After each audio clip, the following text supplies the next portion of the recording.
Model paper 3 section D question number 23। First, what is the effect of force on speed of any object? Explain। Force का क्या प्रभाव होता है speed पर किसी ऑब्जेक्ट के द्वारा। किसी ऑब्जेक्ट पर यदि फोर्स लगाया जाए तो उसकी स्पीड में क्या परिवर्तन होगा।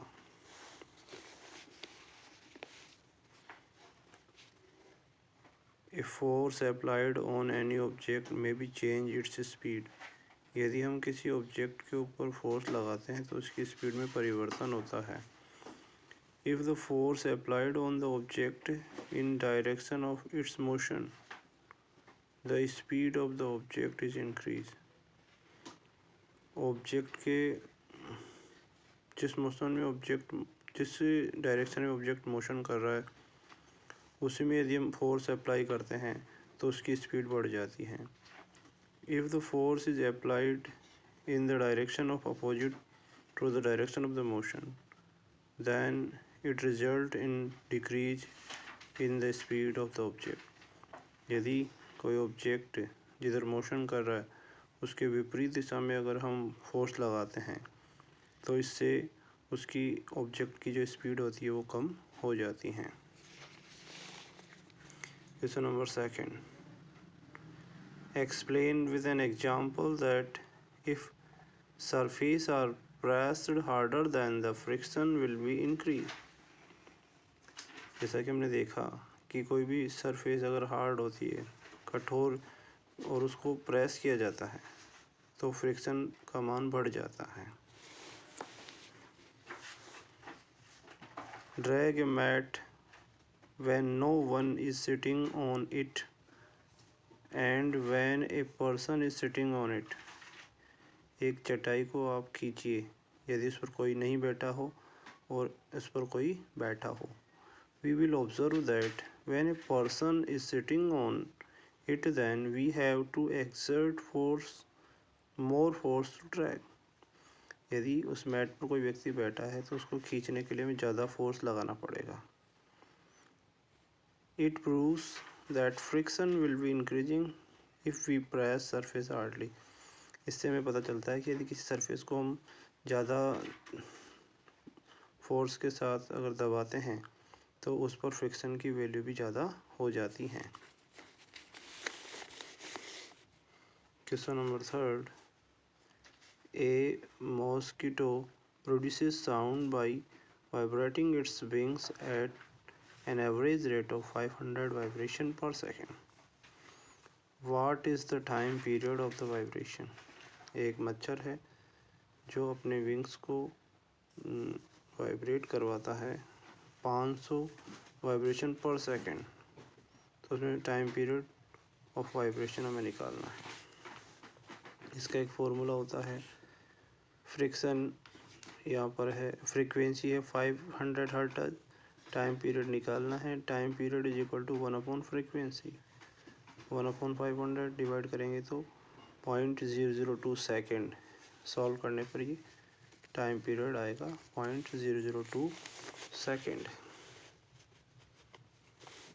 A rocket has been fired upward to launch a satellite in its orbit। जब किसी रॉकेट को लॉन्च किया जाता है तो उसके अंदर वह ऊपर की ओर क्या करता है, अपवर्ड डायरेक्शन के अंदर लॉन्च किया जा रहा है अपनी ऑर्बिट में। Name the two forces of acting on the rocket immediately after living the launch pad. Launch pad से छोड़ते हैं उस समय उस पर 2 फोर्स कार्य कर रहे हैं, उनके बारे में बताना है। First, the gravitational force on rocket due to the earth acting downward. यानी यहाँ पर रॉकेट पर अर्थ के द्वारा ग्रेविटेशनल फोर्स लगा जाए नीचे की ओर। And thrust due to the exhaust of gases produced by the burning of rocket fuel acting upward. यानी यहाँ पर जो फ्यूल जल रहा है उसके कारण जो गैसें निकल रही है उससे एक फोर्स लग रहा है, वो ऊपर की ओर लग रहा है। Describe why objects moving in fluid are special shapes। Fluid के अंदर मूव करने वाले जो ऑब्जेक्ट्स होते हैं उनकी एक स्पेशल शेप बनाई जाती है।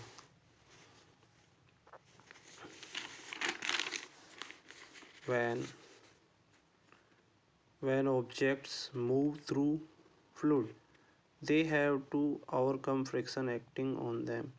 जब भी कोई ऑब्जेक्ट किसी फ्लूइड के अंदर मूव करता है तो वह फ्रिक्शन को पार पाते हुए आगे की ओर बढ़ता है। In this process they are loss energy, जिसके कारण उसकी जो एनर्जी का लॉस होता है। Efforts are there for minimize friction, तो उनका प्रयास ये होता है कि फ्रिक्शन को कम किया जाए। So objects are given special shapes to move easily in fluid, इसलिए उनको एक विशेष आकृति दी जाती है ताकि वह फ्लूइड के अंदर मूव कर सके। Time period of A turning fork is 1/4 second. Find the frequency of the turning fork. यहाँ पर टर्निंग फॉर्क की फ्रीक्वेंसी हमें निकालनी है।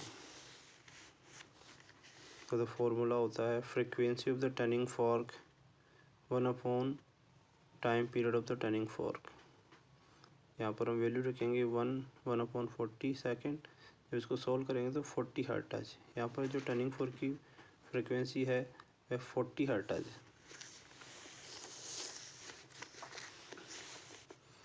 Question number 24।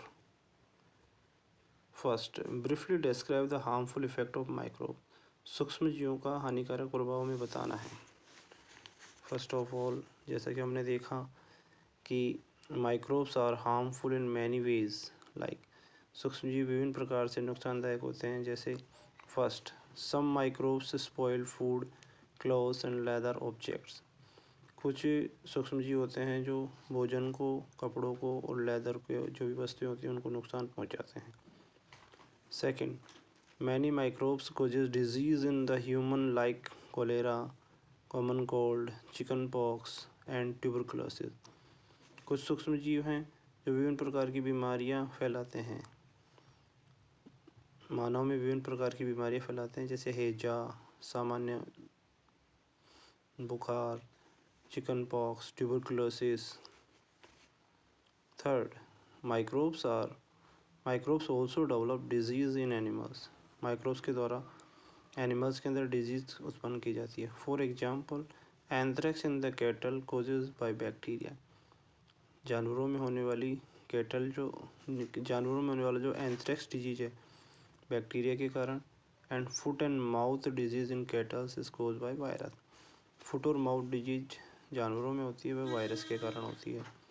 4, several micro organisms causes disease in plants like wheat, rice, potato, sugar cane, orange, apple and other।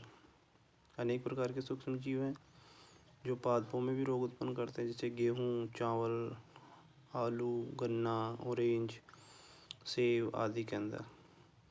Citrus canker is caused by bacteria. नींबू के अंदर होने वाला सिट्रस कैंकर डिजीज बैक्टीरिया के कारण होता है। Fungi causes the rust of wheat. गेहूँ में होने वाली जो रस्ट डिजीज है फंगस के कारण होती है। Virus is responsible for yellow when mosaic of भिंडी। भिंडी के अंदर जो येल्लो मोजेक डिजीज़ होती हैं वह वायरस के कारण होती है। Fifth, microbes that grow on our food sometimes produces toxic substances.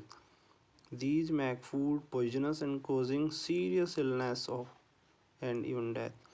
कुछ सूक्ष्मजीव होते हैं जो फूड के ऊपर टॉक्सिक सब्सटेंस छोड़ते हैं, जिसके कारण वह जहरीला हो जाता है और कई बार व्यक्तियों की मृत्यु भी हो जाती है और बीमार हो जाते हैं। ह्यूमन आइज, सबसे बाहर की ओर जो है कॉर्निया जो स्ट्रक्चर होती है वह सबसे बाहर की ओर है। इसके अंदर लेंस जो होते हैं वो सीलियरी मसल्स के द्वारा जुड़े होते हैं। यहाँ पर आइरिस होती है और आइरिस के बीच का जो पार्ट होता है प्यूपिल होता है, जो कि आँख में प्रवेश करने वाली रोशनी को कंट्रोल करती हैं। ये पीछे जो रेटिना पार्ट है, यहाँ पर किसी भी ऑब्जेक्ट की जो है इमेज बनती है और ये ऑप्टिकल नर्व से जो भी सूचनाएं होती हैं वो सीधी ब्रेन को यहाँ से पहुँचाई जाती है। इस प्रकार ये ह्यूमन आई है। Differentiate between the following: A, national park and biosphere reserve, B, Zoo and sanctuaries. See endangered and extinct species. Write the short note on the following: balanced diet and junk food.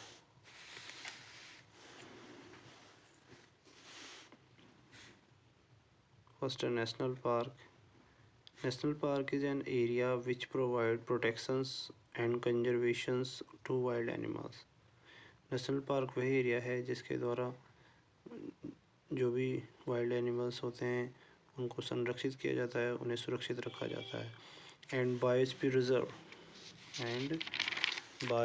Reserve is a large area of protected land for conservation of wildlife, plants and animals, resources and traditional lives of living in area. जो large area, ये जो wild life animals की अगर हम बात करें, biosphere reserves जो हैं, बायोस्फीयर रिजर्व एक बहुत बड़ा एरिया होता है जिसके अंदर लैंड फॉर कंजर्वेशन, जंगली जानवरों को, प्लांट्स को, एनिमल्स को और जो भी परंपरागत लाइफ जो हैं उनको एक विशेष क्षेत्र के अंदर प्रोटेक्ट किया जाता है। Zoo is such as a place where animals are protected in the artificial habits. यानी जो प्राकृतिक कृत्रिम आवास होता है उनके अंदर जानवरों को प्रोटेक्ट किया जाता है। Here food is provided to animals, वहाँ पर जानवरों को फूड प्रोवाइड करवाया जाता है। And the sanctuary is a regions where animals are kept safe without any disturbance. Sanctuary वह क्षेत्र है जहाँ पर एनिमल्स को बिना किसी डिस्टर्बेंस के रखा जाता है। Here the animals get self poaching, hunting and get food. वहाँ पर जो एनिमल्स होते हैं उनके द्वारा स्वयं ही शिकार किया जाता है, फूड खाया जाता है। Endangered species are species which are facing danger of extinctions, यानी उनको विलुप्त होने का खतरा रहता है। Example Indian lion, rhinos come in this category. यानी एंडेगर्ड जो प्रजातियाँ होती हैं उनमें भारतीय शेर, राइनोज आदि आते हैं। Whereas the extinct species are species which no longer exist on the earth, यानी एक्सटिंक्ट स्पीसीज वे होती हैं जो लंबे समय तक अर्थ पर नहीं पाई गई हैं या उपस्थित नहीं हैं। उदाहरण के लिए डायनासोर जो समाप्त हो चुके हैं। Second, a balance diet means inclusion of protein, carbohydrate, fat, vitamin and minerals and enough quantity in food. जैसा कि हमने देखा कि जो बैलेंस डाइट होती है उसमें पर्याप्त मात्रा में सभी पोषक तत्व, प्रोटीन, कार्बोहाइड्रेट, वसा, विटामिन, मिनरल्स एक उचित मात्रा में पाए जाते हैं। और Indian food includes bread, rice, pulses, vegetables is the balance diet. हमारा जो भारतीय भोजन होता है उसके अंदर रोटी, चावल, दाल, सब्जियां ये सब संतुलित आहार में आती है। Milk itself is the balance diet. दूध एक संपूर्ण भोजन है। Breast feeding infants receive complete nutritions because it is also balance diet. जो माताएं अपने शिशुओं को दूध पिलाती हैं तो वह एक कंप्लीट फूड होता है, बैलेंस डाइट के रूप में होता है। Junk food, chips and other packed food are called junk food. These are good in taste but do not have nutritions in adequate quantity. यह स्वाद में ठीक होते हैं लेकिन इनकी जो अगर न्यूट्रिशनल वैल्यू, पोषक तत्वों की वैल्यू की बात करें तो बहुत कम होती हैं। So we should not eat these on the place of our regular meal. यानी हमें रोज़ाना जो भोजन हम ले रहे हैं उसके अंदर हमें ये नहीं लेने चाहिए।